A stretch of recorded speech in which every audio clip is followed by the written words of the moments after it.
The first rays of sunlight played on the gray walls of a small, poor hut in the Brazilian jungle. Roosters crowed, one after another, announcing a new day. 11-year-old Pedro opened his eyes with difficulty, but his first thought jolted him wide awake. Only 1 week until Christmas. He carefully pulled a worn leather pouch from under his mattress, spreading his treasure onto the bed. 28,000, 29,000. He counted meticulously. I just need 1 more 1,000 cruzeiros. Then it'll be enough.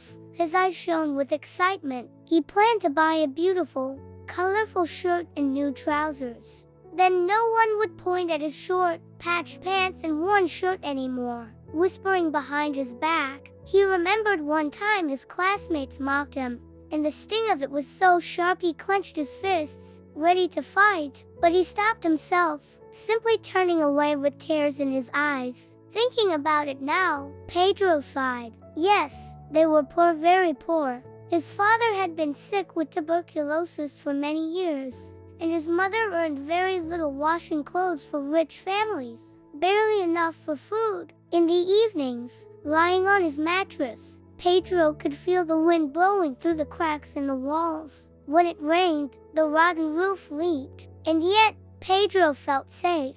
Ever since he and his mother had given their hearts to Jesus, it had become easier to endure their hardship. They prayed together, bringing all their worries to him, and the Lord never disappointed them.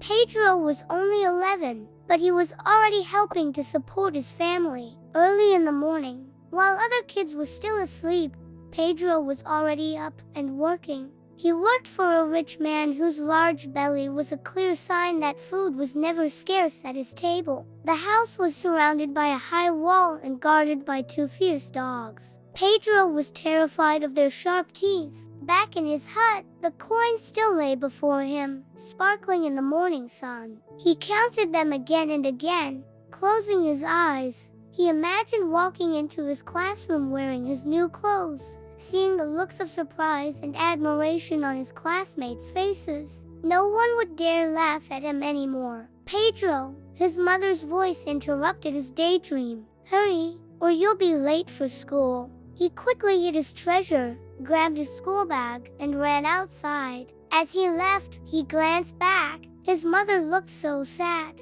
and his little sister Rosa's eyes were red and swollen. The next morning, Pedro went to the rich man's villa as usual. When he finished his work and received his pay, he could hardly believe his eyes. The master handed him 10,000 cruzeiros.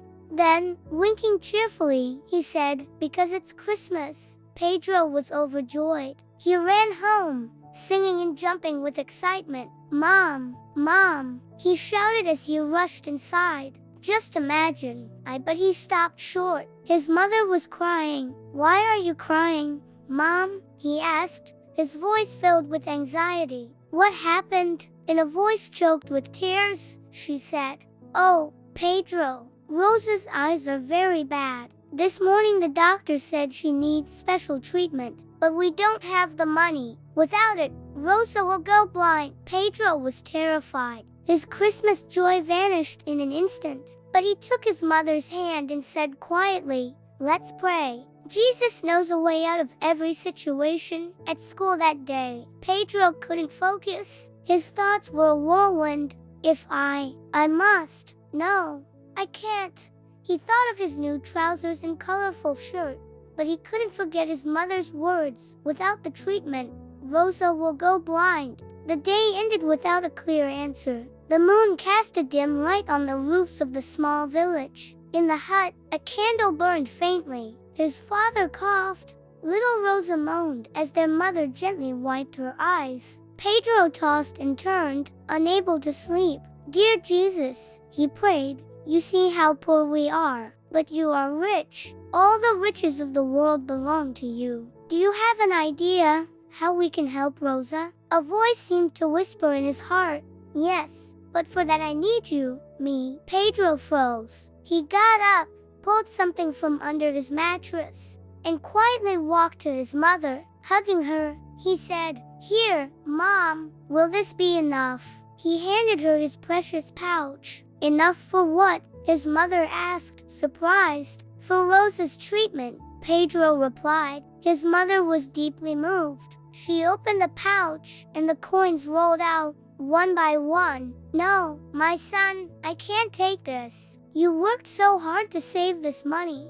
Remember how the children laughed at your old trousers? But seeing Pedro's determined face, she softly asked, do you really want to give it away? Yes, Mom, I do, he answered firmly. She held her brave son tightly in her arms. My beloved Pedro. The next morning, his mother and Rosa took a bus to the big city and found an eye clinic. The money was just enough.